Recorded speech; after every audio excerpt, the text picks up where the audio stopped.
নমস্কার, আবারও আপনাদের স্বাগত জানাই আরও একটা লাইভ ফোন ইন অনুষ্ঠানে, আরও একটা জ্যোতিষ বাস্তু শাস্ত্রের প্রেজেন্টেশন নিয়ে, অর্থাৎ অ্যানালিসিস এবং আপনাদের ফোন কলস নিয়ে আরও একটা অনুষ্ঠান নিয়ে আরও একবার আপনাদের সামনে আসা আচার্য আবির শাস্ত্রীকে নিয়ে।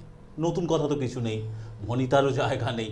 তিনি তার মতো কাজটা করে চলেছেন, নিয়ম মেনে সময়ের সাথে সাথে একদম চেষ্টাটা করা, অন্যান্য চেম্বার্স অ্যাটেন্ড করার সাথে সাথে অনলাইন পরিষেবা দেওয়ার মাঝেও এই লাইভ অনুষ্ঠানটা তিনি তার তরফ থেকে প্রেজেন্ট করার চেষ্টা করছেন মানুষের পরিষেবায়। এটাও একটা পরিষেবা, তো আপনারা ফোন করছেন, জানছেন। কিন্তু এই ডামাডোল, আমি এই শব্দটাই প্রয়োগ করব, এই বৃত্তের মধ্যে কোথাও একটা কিছুটা হলেও সিরিয়াসনেস কিন্তু মিসিং হয়ে যাচ্ছে। কিভাবে আপনারা প্রতিবাদ করতেই পারেন। এই যে ফোন কলস, এখানে ফোন করছেন আপনারা, চেম্বারে গেলে কিছু তো ভিজিট দিতে হবে, এখানে এসে সম্পূর্ণ বিনামূল্যে এখানে পরিষেবাটা পেয়ে যাচ্ছেন। 2 মিনিট 3 মিনিট বা তারও একটু বেশি সময় ধরে আপনার প্রশ্নের উত্তর পেয়ে যাচ্ছেন। কিন্তু তার মাঝখান থেকে মিসিংটা কি হচ্ছে অনেকে হয়তো বোঝেনও না। হয়তো এই প্রোগ্রামের পরে অন্য কোনো প্রোগ্রামেও হয়তো তিনি ফোন করে জানার চেষ্টা করবেন, কিন্তু মিসিং হচ্ছে আপনার লাইফের সিরিয়াসনেস, সেই পদক্ষেপটা, যে পদক্ষেপটা আপনাকে শুধু সমস্যা জানা না, সমস্যার জায়গা থেকে বেরিয়ে আসার রাস্তাটা উত্তরণ করবে। আর সেই জায়গায় আচার্য আবির শাস্ত্রী ঠিক সেই জায়গাটায় মানুষের আরও বেশি করে পরিষেবা দিতে পারেন। তবে হ্যাঁ, এই মঞ্চ তো সেই পরিষেবা দেওয়ার নয় যে আপনার জন্য সেই অ্যাকচুয়াল কোন সমস্যার কী রকম রেমিডিয়াল প্রসেস, কারণ জ্যোতিষশাস্ত্র বাস্তুশাস্ত্রটা অতটাও সহজ নয়। 2 মিনিট 3 মিনিট জেনে আপনার লাইফের একটা ছক কষে দেওয়া বা সমস্ত কিছু ডিজাইন করার সাথে সাথে বিভিন্ন প্রতিকারের রাস্তাটাও বের করে দেওয়া। এত কথা বলার একটাই উদ্দেশ্য, সচেতনতার জন্যে, যে আপনারা প্রকৃত সিরিয়াস হন। হতে পারে আচার্য আবির শাস্ত্রীর কাছে আপনারা নাই গেলেন, হতেই পারে আপনার পছন্দের কারো কাছে গেলেন, কিন্তু যেতে হবে। আর আচার্য আবির শাস্ত্রীর কাছে যারা যান তারা কিভাবে উপকৃত হন সেটা তারা ভালো বলতে পারবেন। এই মুহূর্তে যারা অনুষ্ঠান দেখছেন, আপনারা কেউ যদি গিয়ে থাকেন, আপনারাও প্লিজ ফোন করে জানান তো আবির শাস্ত্রীর কাছে গিয়ে আপনারা ভালো আছেন না কীরকম আছেন, প্রতিকার নিয়েছেন কি আদৌ, প্রতিকার কেমন রেজাল্ট পেয়েছেন। অ্যাস্ট্রোবাস্তু রেমিডির একটা কথা শোনা যায়, সেটাই বা কি আপনাদের কি সেটা অ্যাপ্লিকেবল হয়েছিল, এই সমস্ত কিছু জানা। আর তার তরফ থেকে পরিষেবা তো থাকবেই। আরও একবার স্বাগত জানাই আপনাদের, আর স্বাগত জানাই সকলে মিলে আচার্য আবির শাস্ত্রীকে। নমস্কার। নমস্কার। সফলতার দিশারি অনুষ্ঠান আপনাদের সকলকে জানাই স্বাগত। সফলতার দিশারি মানুষের ভালো থাকার অনুষ্ঠান, মানুষকে ভালো রাখার অনুষ্ঠান। এই মুহূর্তে আপনারা লাইভ অনুষ্ঠান যেরকমভাবে টিভির চ্যানেলে দেখছেন, সেরকম অ্যাস্ট্রোবাস্তু আবির শাস্ত্রী ফেসবুক পেজেও কিন্তু এই মুহূর্তে লাইভ রয়েছে, প্রোগ্রাম বা চলছে, আপনারা কিন্তু দেখছেন। যারা লাইভে কথা বলতে চাইছেন, ফেসবুকে আপনি ফলো করুন বা আপনি টিভিতে ফলো করুন, আপনারা কল করতে পারেন। বাট আজকে বেশ কিছু কথা আপনাদেরকে বলার জন্য বা বেশ কিছু বিষয়ে আপনাদেরই প্রশ্ন তার উত্তর দেওয়ার জন্য লাইভ অনুষ্ঠানে হাজির হওয়া। বহু মানুষ আমার ফেসবুক পেজ থেকে, আমার টিভি অনুষ্ঠান থেকে, আমার হোয়াটসঅ্যাপ নাম্বারে বা আমার চেম্বারে এসেও জিজ্ঞাসা করেন যে স্যার, আপনি যে বারবার করে বলেন অ্যাস্ট্রোবাস্তু রেমেডি, নাও হোয়াট ইজ অ্যাস্ট্রোবাস্তু রেমেডি? সম্পর্কে অনেকেরই ধারণা নেই, অনেক কি ম্যাক্সিমাম মানুষের ধারণা নেই। যারা আসলেন তারা সেইটা সুফলটা পাচ্ছেন, সেটা আলাদা কথা। ডেফিনেটলি অ্যাস্ট্রোলজির মতো বাস্তুর মতো এটা অনেকের ধারণা। ডেফিনেটলি এটা অনেকের ধারণা। ব্যাখ্যাটা আমি পেতে চাইবো, একজন বন্ধু অলরেডি নিয়ে নেব লাইন প্লিজ, কারণ অ্যাস্ট্রোবাস্তু রেমেডি সম্পর্কে ইন ডিটেইলস জানতে হবে মানুষের সবথেকে বড় কথা। ডেফিনেটলি, এবং মানুষকে সচেতন হওয়াটা ভীষণভাবে ইম্পর্টেন্ট। আমি আসবো, কোথায় সচেতন হবেন, কি জানবেন না জানবেন তারা দেখে নি। কেউ সমস্যা আছে, তার সমাধানও আছে, সমাধানটা কিভাবে কোন পথে এগোবে সেটা ডিটেইলসে জানতে হবে। তার আগে এই মুহূর্তে কৌতূহল নিয়ে, প্রশ্ন নিয়ে নিজের জীবন সম্পর্কে প্রথম দর্শক বন্ধু আজকের অনুষ্ঠানের, আপনাকেও নমস্কার, স্বাগত। কে বলছেন? নমস্কার, আমি নৈহাটি থেকে বলছি। আচ্ছা, আপনি কার সম্পর্কে জানতে চান? আমার আপনি কার সম্পর্কে জানবেন? ছেলের সম্বন্ধে বলুন। ছেলের জন্মকালীন তথ্য, মানে ডেট অফ বার্থ, টাইম, এগুলো 2000। আরও একবার বলবেন প্লিজ। 18 সেপ্টেম্বর 2000। বেশ। জন্মের সময় কখন? দুপুর 2:25। দুপুর 2:25। আর জন্মস্থান কোথায়? নৈহাটি। নৈহাটি। আপনি এই অনুষ্ঠান কি আগে দেখেছেন? হ্যাঁ হ্যাঁ, আমি সব সময় দেখি। ভালোই যে বলতে হবে তা কথা নয়, আপনার একদম নিরপেক্ষ আপনার এই অনুষ্ঠান সম্পর্কে কি মতামত, আচার্য আবির শাস্ত্রী সম্পর্কে কি মতামত, যদি একটু ছোট্ট করে শেয়ার করেন। মতামত তো ভালোই আছে। কেন? খুবই ভালো লাগে। আচ্ছা, ভালো ধারণা নিয়ে আপনি ফোন করেছেন। এনিওয়েজ, যেটা কাজের কথায়, যেটা আপনার ছেলের সম্পর্কে এবারে সরাসরি জেনে যাওয়ার জায়গায়, সেই ভালোটা কতটা আরো ভালো বাড়তে পারে না বজায় থাকে সেটা দেখে নেওয়া যায়। বেশ। 18 সেপ্টেম্বর 2000 মানে জন্ম বার ছিল সোমবার, তাই তো? হ্যাঁ হ্যাঁ দুপুর 2:25 জন্মস্থান নৈহাটি। হ্যাঁ। মকর লগ্ন, মেষ রাশি, কৃত্তিকা নক্ষত্র, রবি দশায় জন্ম, কৃষ্ণ পঞ্চমী তিথি ছিল, গণ হচ্ছে রাক্ষসগণ। জানা ছিল বেসিক ডিটেলস? না না না কখনো কাউকে দেখাননি ছক নিয়ে? না না আচ্ছা, লগ্নের অষ্টম স্থানে মঙ্গল, নবম স্থানে রবি, বুধ, শুক্র, দ্বাদশ স্থানে কেতু, লগ্ন থেকে চতুর্থ স্থানে চন্দ্র, পঞ্চম স্থানে বৃহস্পতি, শনি এবং ষষ্ঠ স্থানে রাহু। প্রথম কথা হচ্ছে ছেলের ক্ষেত্রে হটকারিতার মাথায় সিদ্ধান্ত, তড়িঘড়ির মাথায় যে কোনো ডিসিশন নেওয়া, মাথা গরম, রাগ, তেজ, জেদ এবং মানে শর্ট টেম্পার্ড, এই জিনিসকে কন্ট্রোল করতে হবে যদি ওর কেরিয়ারের ক্ষেত্রে ডেভেলপমেন্ট চান। এক নম্বর কথা। দু নম্বর কথা হচ্ছে কেরিয়ার অত্যন্ত শুভ হওয়া উচিত, বাট কেরিয়ার তৈরি করার ক্ষেত্রে ভীষণ পরিমাণে স্ট্রাগল, কেরিয়ারে স্টেবিলিটি হওয়ার ক্ষেত্রে বা স্টেবল কেরিয়ার হওয়ার ক্ষেত্রে অত্যন্ত পরিমাণে স্ট্রাগল, একাধিক কর্ম পরিবর্তনের যোগ, অর্থ নাশ যোগ, পয়সা ধরে রাখার ক্ষেত্রে সমস্যা। কি করছে ছেলে এখন? ছেলে এখন বি ফার্মা পড়ছে। হ্যাঁ, বি ফার্মা পড়ছে। ফার্মাসি নিয়ে পড়ছে। লাইন ঠিক আছে, টেকনিক্যাল লাইন, ম্যানেজমেন্ট লাইন বা ফার্মাসি নিয়ে পড়াশোনা করার ছক ঠিক আছে, বাট আমি বললাম কথাটা কেরিয়ার তৈরি করার ক্ষেত্রে কিন্তু ভীষণ পরিমাণে স্ট্রাগল। কখনো কাউকে দেখিয়েছেন? না হ্যাঁ দেখিয়েছি। আর ছেলে বন্ধু বান্ধব সঙ্গ থেকে সাবধান, জল থেকে সাবধান, নারী থেকে সাবধান। বুঝতে পারলাম? হ্যাঁ কি জানতে চাইছেন বলুন। আর এই কেরিয়ার সম্বন্ধে জানতে চাই। বলে দিয়েছি, কেরিয়ার সম্পর্কে জানতে চান বলে দিয়েছি, বাকিটা আপনার ডিসিশন। হ্যাঁ বুঝতে পারলাম? হ্যাঁ। আর কিছু? আর এই বাস্তুর সম্বন্ধে কিছু বলো, জানা বাস্তুতে নেগেটিভ হয়ে রয়েছে। প্রথম কথা, বাড়ির পূর্ব থেকে উত্তর পূর্ব, মানে পূর্ব দিকের মিডল টু উত্তর পূর্ব এইটুকুনি পোর্শনের মধ্যে ড্যামেজ হয়ে আছে, ঠিক আছে? এর নেগেটিভ রেজাল্ট আসবে, যে কারণের জন্য দেখবেন অনেক লোক আপনাদের শত্রুতা হয়ে যাবে, বা পাড়া প্রতিবেশী, আত্মীয় স্বজন শত্রুতে চলে আসবে। হ্যাঁ হয়তো এরকম হ্যাঁ হ্যাঁ হ্যাঁ হবে, এটাই হবে। ঠিক করুন, এগুলোকে ঠিক করুন, পারলে অ্যাস্ট্রোবাস্তু রেমেডি করান, ছেলে কেরিয়ার পিকে তুলে দেওয়া যাবে, ঠিক আছে? বাস্তুর দোষের জন্য কি বাস্তু এই আপনার প্রশ্নটা খুব গুরুত্বপূর্ণ। মানে বাস্তুর ওই জায়গাটা প্রবলেম আছে, মানেই যে বাস্তুদোষ তৈরি হয়ে গেল, বাস্তুদোষের জন্য আপনি কিছু একটা সৃজনতন্ত্রীকে স্থাপন করে দেবেন বা কোনো হোমযজ্ঞ করে কিছু একটা রেখে দেবেন, তাহলেই সব কিছু ঠিক হয়ে যাবে। ব্যাপারগুলো এত ইজি হলে সবাই অ্যাস্ট্রোলজার হয়ে যেত, সবাই বাস্তুবিদ হয়ে যেত। ব্যাপারগুলো এত ইজি নয়। পারলে ভালো কারোর সাথে যোগাযোগ করুন। ফোনে সব কিছু বলতে পারবো না, আরও কিছু জায়গা রয়েছে যেগুলো আমি কনফার্ম করে নেবো। নৈহাটি থেকে বলছেন, যদি আমাকে পছন্দ হয় আমার সাথে ব্যারাকপুরে যোগাযোগ করতে পারেন, তা নাহলে যেখানে পছন্দ সেখানে যোগাযোগ করুন। ভালো থাকুন, সাথে থাকুন। শুভেচ্ছা রইল আপনার পুত্রের জন্য। তবে একটা সচেতনতার পরিচয় আপনি দিয়েছেন, যে সময় থাকতে একটু অ্যাস্ট্রোলজির দ্বারস্থ হয়ে জানা, তার সাথে বাস্তুর দিকটাও আপনার মাথায় প্রশ্ন জেগেছে যে বাস্তু ক্ষেত্রে কোনো সমস্যা, নেগেটিভিটি আছে কিনা। ফার্স্ট অফ অল যে জায়গাটায় আমরা কানেকশনে এগোচ্ছিলাম ডেফিনেটলি ডিটেলস আলোচনায়, প্রথম কথা হচ্ছে উনি নিজেও জানেন ওনার বাস্তুতে প্রবলেম আছে, যে কারণের জন্য উনি প্রশ্নটি আমাকে করলেন। আমার এখান থেকে বলতে 1 সেকেন্ড সময় লাগে। এত মানুষ দেখার অভিজ্ঞতা এত বছর ধরে করছে, আমার বয়স কম হতে পারে, আমার অভিজ্ঞতা অনেক বেশি, আমি বারবার করে বলি, কারণ যে ছোটোবেলা থেকে এই সমস্ত জিনিস নিয়ে পড়ে রয়েছে, এই সমস্ত আমার পড়াশোনা, আর মানে সেই খুব অল্প বয়স থেকে আমার চেম্বার প্র্যাকটিস। বাট কথাটা হচ্ছে যে উনি নিজেও জানেন যে ওনার বাস্তুর জায়গাতে ড্যামেজ হয়ে রয়েছে। আমার নতুন করে বলার কিছু নেই, আমি জাস্ট একটা ওনাকে হিন্টস দিয়ে বোঝালাম যে আশেপাশের লোকজন শত্রুতা হয়ে যাবে। কেন? প্রবলেম তো কোথাও না হয়ে রয়েছে, এটা হচ্ছে তার এফেক্ট। আপনি কোথাও না কোথাও দেখাতে গেলেন, আপনাকে বলে দিল আপনার বাড়িতে বাস্তু দোষ আছে, আপনি তাকে বিশ্বাস করবেন কি করে যদি না তিনি কোনো প্রমাণ দেন? আমি সাথে প্রমাণ ছাড়া কথা বলে না। কোথায় হয়ে রয়েছে, কেন হয়ে রয়েছে, সেটাও কিন্তু ওনাকে বুঝিয়ে আপনি তো বাস্তু ভিজিট করেননি। না, আমি তো যাইনি ওনার বাড়িতে, আমি তো চিনি না কোথায় বাড়ি, বলে দিতে হবে ডেফিনেটলি। আগে বা মানুষ বিশ্বাস করবে কেন?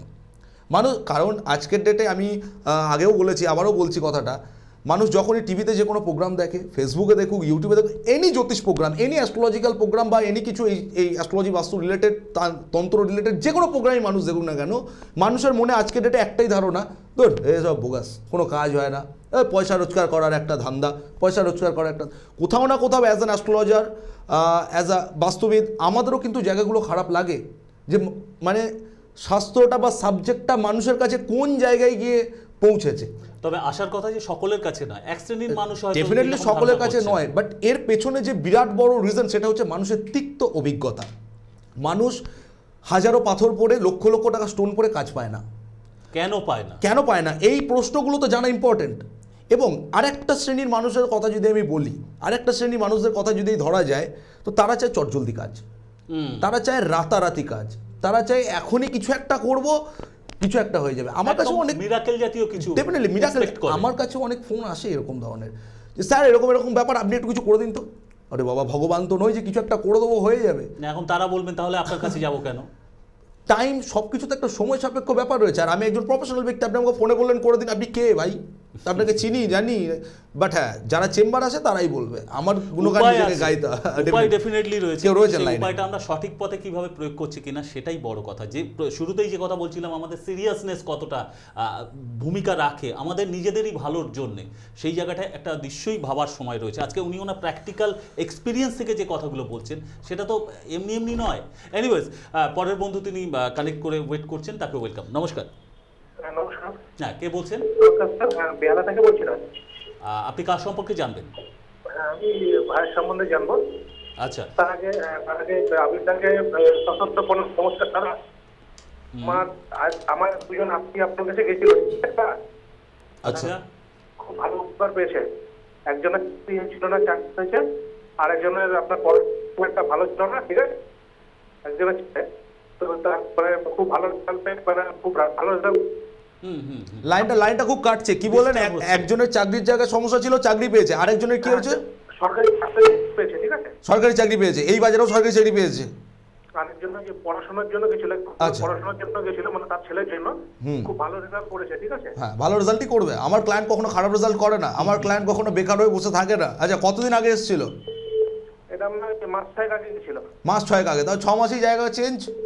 আপনাকে একটা বড় রকমের ধন্যবাদ জানাবো যে আপনি এসে শেয়ারটা করলেন প্রথমে, হ্যাঁ, কিন্তু আমি একটু প্র্যাকটিক্যাল জায়গাটা খোঁজ নিতে চাইবো। আবির শাস্ত্রীর কাছে এসে সমস্যা যে জায়গা থেকে এসেছিল সেই জায়গা থেকে কত পার্সেন্ট, মানে পুরোপুরি কি বদলে গেছে, পুরোটাই সাফল্য? হ্যাঁ, বললাম আপনার 95%।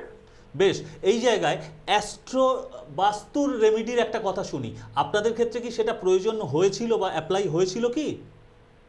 না, আমি এখনো পর্যন্ত যাইনি, ঠিক আছে, কিন্তু ওনারা গেছিলেন।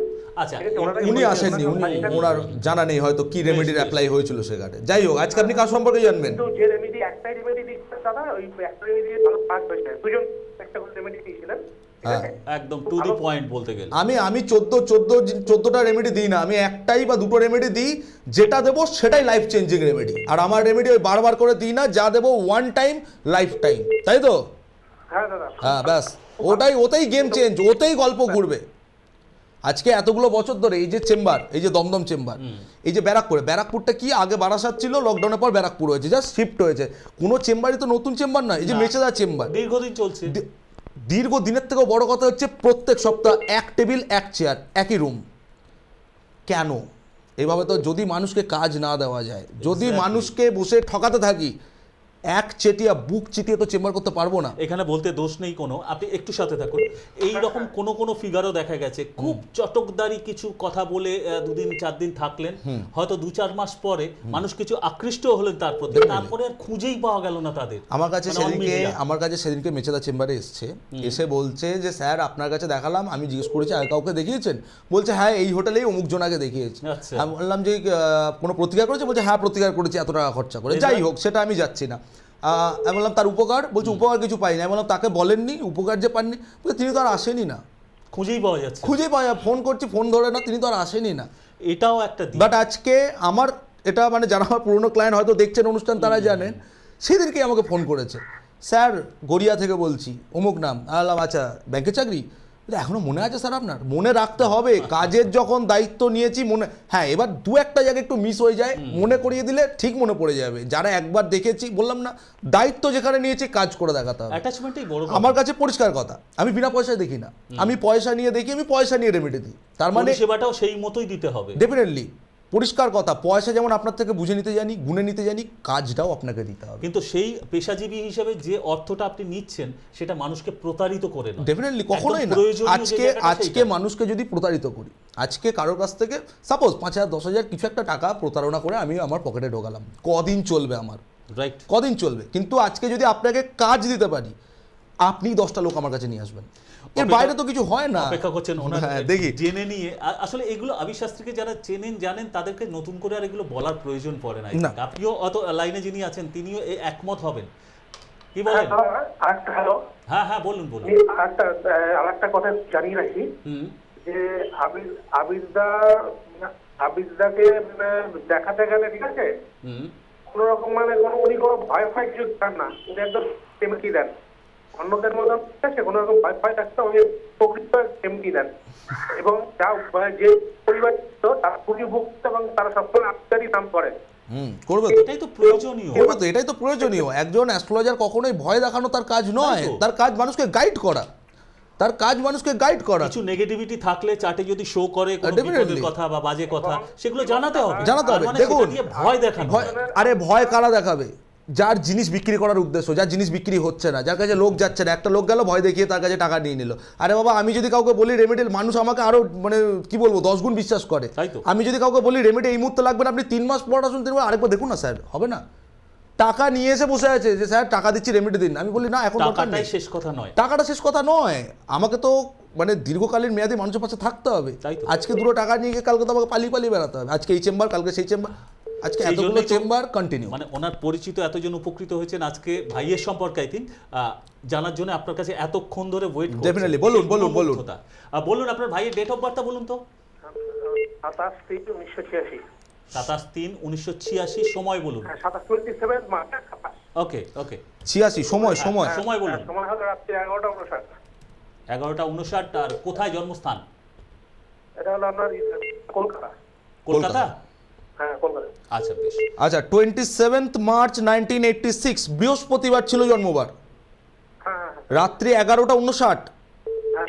রাত্রে মানে পরের দিন হতো আর 1 মিনিট বাকি। আর কলকাতায় জন্মস্থান, ধনু লগ্ন, তুলা রাশি, চিত্রা নক্ষত্র, মঙ্গলের দশায় জন্ম, কৃষ্ণপক্ষের দ্বিতীয়া তিথি ছিল ওই দিন, গণ হচ্ছে রাক্ষসগণ। জানা ছিল বেসিক ডিটেলসগুলো? না দাদা। প্রথম কথা হচ্ছে জন্ম ছকের মধ্যে পূর্ণ কাল সর্প যোগ বর্তমান, চন্দ্র এখানে কেতুযুক্ত অবস্থায় বসে রয়েছে, এটাকে বলা হয় গ্রহণ যোগ। এ আপনার ভাই যত দিন যাবে টেনশন, ডিপ্রেশন, অ্যাংজাইটি, মানে পাগল হয়ে যাওয়ার মতন পরিস্থিতি হবে, রাতের ঘুম উড়ে যাওয়া, ও কিছুই হতে চাইবে না লাইফের মধ্যে। হ্যাঁ দাদা, ঠিকই বলছেন, ঠিকই আপ- বলছেন দাদা, ঠিকই বলছেন। মানে কি বলবো, পাগল হয়ে যাওয়ার মতন পরিস্থিতি, মানে যখন মাথা গরম হয়ে যাবে, জিনিস বাড়িতে কি করে কিছুই তো হচ্ছে না বোধহয় লাইফে। হ্যাঁ, কিছুই হচ্ছে না, ঠিকই বলছেন দাদা। আজকে 86তে জন্ম, 14 এদিকে 23, 37 বছর বয়স, 36-37 বছর বয়স। তুই কি সরকারি চাকরির চেষ্টা করছে এতদিন ধরে? না দাদা, চেষ্টা করেছিলেন কিন্তু হয়নি। হ্যাঁ মানে এক মিনিট এটা কীভাবে বললাম বলুন তো, কারণ এই আমার অভিজ্ঞতা। আমার চেম্বারের সামনের টেবিলের চেয়ারে লোক এসে বলে 36 বছর, 37 বছর, 38 বছর, 45 বছর বয়স, কি করছেন দাদা? না সরকারি চাকরির চেষ্টা করছি, গ্র্যাজুয়েশন কমপ্লিট করেছি 21 বছর বয়স থেকে, তখন থেকে চেষ্টা, অমুক জায়গায় একটু পয়সা দেওয়া আছে, দেখুন তো স্যার হবে কি না। তো এনারও এরকম পরিস্থিতি, আজ ফেড আপ হয়ে গেছে, কিছুই তো করেনি বোধ হয় কখনো। মানে সেরকম মানে চেষ্টাই করে, শুধু চেষ্টাই করে দাদা। ও চেষ্টা করাও যা, না চেষ্টা করাও তাই, মাথার মধ্যে ঢুকে বসে আছে সরকারি চাকরিই করতে হবে, এই হচ্ছে পরিস্থিতি, বুঝতে পারলাম। ও কিছুই হচ্ছে না, কিছুই হবে না, সরকারি চাকরি হতে চাইবে না, হবে না সরকারি চাকরি, ও ব্যবসা করতে হবে বা কোনো প্রাইভেট ছোটোখাটো চাকরি করতে হবে, বুঝতে পারলাম। আর কাল সর্বযোগ, চন্দ্রকেতু, এমন পরিস্থিতি তৈরি হয়ে যাবে, মানে সুইসাইডের টেন্ডেন্সি, সুইসাইড করবে না, ভয় নেই, বাট বলবে আমি মরে যাবো, সুইসাইড করবে না কিন্তু, ভয়ের কিছু কারণ নেই, সুইসাইড করবে না, কিন্তু আপনাদের বাড়িতে সবাইকে ভয় দেখাবে যে আমি মরে যাবো। কোথাও একটা ডিপ্রেশন। ডিপ্রেশন মানে একদম মানে লাস্ট লেভেলের ডিপ্রেশনে চলে যাবেন উনি। আজ 37 বছর বয়স, কিছু হচ্ছে না, স্বাভাবিক। একটা পুরুষ মানুষের পকেটে পয়সা না দিলে ডিপ্রেশন অটোমেটিক আসবে। তাই তো। এই হচ্ছে কি চাইছেন বলুন? আচ্ছা দাদা, আমি একটা কথা আপনাকে জিজ্ঞাসা করছি দাদা, মানে কোনো প্রতিকার দাদা, মানে আপনার কাছে গেলে এরপর মানে একটা ব্যবস্থা তো করে দিতে হবে দাদা, একটু করে দিতে পারবেন তো দাদা? 3 থেকে 3.5 মাসের মধ্যে ঘুরিয়ে দেবো, বাট হ্যাঁ এটা ভাববেন না যে 3 থেকে 3.5 মাসের মধ্যে সরকারি চাকরি পাইয়ে দেবো। আমি বলতে চাইছি দাদা, আপনার হাত ধরতে চাই আর কি। যদি আমার কাছে আসতে পারেন, যেভাবে আমি বলবো সেভাবে যদি রেমেডি হয়, 3 থেকে 3.5 মাসের মধ্যে ঘুরিয়ে দেবো, বাট এটা ভাববেন না যে 3 থেকে 3.5 মাসে সরকারি চাকরি পাইয়ে দেবো, সেটা কখনোই আমার পক্ষে সম্ভব নয়, কারণ সেটা আমার হাতে নেই। বাট ওর এই যে পরিস্থিতি, ডিপ্রেশন, অ্যাংজাইটি, এখান থেকে বের করে সুস্থ স্বাভাবিক জীবনে পৌঁছে দেবো, এবং কোন দিকে গেলে কেরিয়ারে ডেভেলপমেন্ট আসবে, পকেটে নোট ঢুকবে, 100% ঘুরিয়ে দেবো। ঠিক আছে, ভালো থাকুন, পারলে চেম্বারে যোগাযোগ সাথে করুন। থাকুন, শুভেচ্ছা রইল। আপনার তো মুদ্রা কথাটা বলেই দিলেন যে আপনার কাছে গেলে কি এই জায়গা থেকে বেরিয়ে আসার কোনো উপায় আছে? এবং ডেফিনেটলি রয়েছে, কিন্তু সেই জায়গায় প্রকৃত সিদ্ধান্তটা নিতে হবে। কেন প্র্যাকটিক্যাল কথাটা কিন্তু উনি বলে দিলেন, আমার Definitely, কাছে আসলে এটাই। সরকারি চাকরিটা আমি পাইয়েই দেব, এই না, প্রতিশ্রুতি কখনো নয়। যদি ওরকম চিন্তাধারা বাস্তবিক থাকে, কথা আপনি guideline যদি দিলেন। সেই চিন্তাধারা থাকে যে আমি যে বললাম 3 থেকে 3.5 মাসে ঘুরে দেবো, মানে কি ওনাকে একটা সুস্থ, এই যে ডিপ্রেশন, অ্যাংজাইটি, কিছুই হচ্ছে না, বললাম না যে প্রবলেমগুলো অটোমেটিক্যালি চলে যাবে, হয়তো অতটাও সময় লাগবে না, বাট এটা ভেবে আসবেন না যে 3 মাসে আপনার সরকারি চাকরি অফার লেটার চলে আসবে। ব্যাক টু ব্যাক আরও একটা ফোন রয়েছে, আই থিঙ্ক সময় কম, আপনাকে ওয়েলকাম জানাবো। কে আছেন টেলিফোনে? নমস্কার। হ্যালো হ্যালো, না ডিসকানেক্ট হয়ে গেছেন কোনোভাবে। আমরা আলোচনার সঙ্গে কানেক্ট করি Definitely. জায়গাটায় অ্যাস্ট্রোবাস্তু রেমেডি ইন ডিটেলস আপনি বলতে চাইছি। ডেফিনেটলি অ্যাস্ট্রোবাস্তু রেমেডি মানে আপনার হরস্কোপের সাথে আপনার বাস্তুকে কানেক্ট করে দেওয়া। কারণ ধরুন কোনো মানুষের ছকের রবি অত্যন্ত পাওয়ারফুল অবস্থানে রয়েছেন, বাট দেখা যাচ্ছে তিনি যে বাড়িতে বসবাস করছেন তার পূর্ব দিক টোটালি ড্যামেজ। আচ্ছা। পূর্ব দিক মিনস রবির দিক। কোন যত দামি চুনি আপনি পড়ুন বা রবি আপনার যত ছকে স্ট্রং অবস্থায় থাকুক না কেন, সেই রবির এফেক্ট কিন্তু সেই বাড়িতে থাকলে আপনি পাবেন না। এটাই প্র্যাকটিক্যাল কথা। এখানেই আসে অ্যাস্ট্রোবাস্তু রেমেডি। কারণ কেন আমার চিন্তাধারা, কেন আমার এত পড়াশোনা, কেন আমার এত রাত জেগে জেগে মানুষের জন্য ভাবা। আমি যখন আমি তো খুব অল্প বয়স থেকে এই সমস্ত নিয়ে পড়ে রয়েছি। প্রথম যখন আমি চেম্বার প্র্যাকটিস করতাম, মানুষ আমার কাছে আসতেন, যখন তাদের আমি বিভিন্ন গ্রহের প্রতিকার দিতাম, মানুষরা জানেন আমার নতুন করে তো বলার কিছু নেই, আমার খুবই হালকা বয়স, তখন থেকেই মানুষ আমাকে বিশ্বাস করে।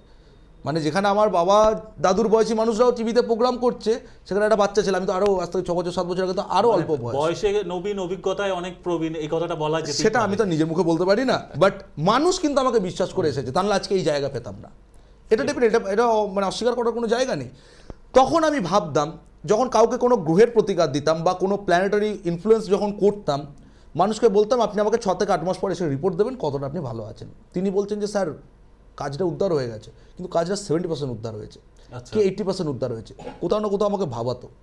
আমি বললাম যে ঠিক আছে, মাস 3 পর আরেকটা রিপোর্টিং করুন। মানে আমি প্র্যাকটিক্যাল অ্যাপ্লাই করে তারপরে প্র্যাকটিক্যাল অ্যাপ্লাই করে, কারণ এটা আমার লুকোনোর তো কিছু নেই, মানুষের কাছে লুকোচুরি আমার কিছুই নেই, যেটা হ্যাঁ কে হ্যাঁ বলবো, না কে না বলবো। এই যে উনি বললেন উনি ভয় ধরান না, আরে বাবা ভয় থাকলে আপনাকে বলে দেবো, মানুষ আমাকে বিশ্বাস করে, মানুষ মনে করে না যে আমি ভয় দেখাচ্ছি। আচ্ছা, বর্ধমানে এক ক্লায়েন্টকে বলেছিলাম অনেকদিন আগে, লকডাউনের আগে, যে অ্যাক্সিডেন্ট হবে, তিনি ভাবলেন বোধহয় ভয় দেখাচ্ছে, আর 5টা জ্যোতিষী যেরকম দেখায়, তিনি প্রতিকারটি নিলেন না কোনো কারণে, সেই ঘুরে ফিরে অ্যাক্সিডেন্ট, লকডাউনের পর আবার এসছে ঘুরে ফিরে, সামনে দুটো দাঁত উড়ে গেছে। তো হয় জেনারেলি। তো যেটা বলছিলাম, অ্যাস্ট্রোবাস্তু মানে যখন আমি দেখতাম তাকে বলতাম আপনি আরও 3 মাস পর এসে রিপোর্টিং করুন। তিনি 3 মাস পর আবার এসছেন, স্যার কাজ কিন্তু হচ্ছে, বুঝতে পারছি, কিন্তু 90% কোথাও না কোথাও একটা 10%-এর খামতি কিন্তু থেকে যাচ্ছে। এই জিনিসগুলো আমাকে ভাবাতো, কেন কেন কেন।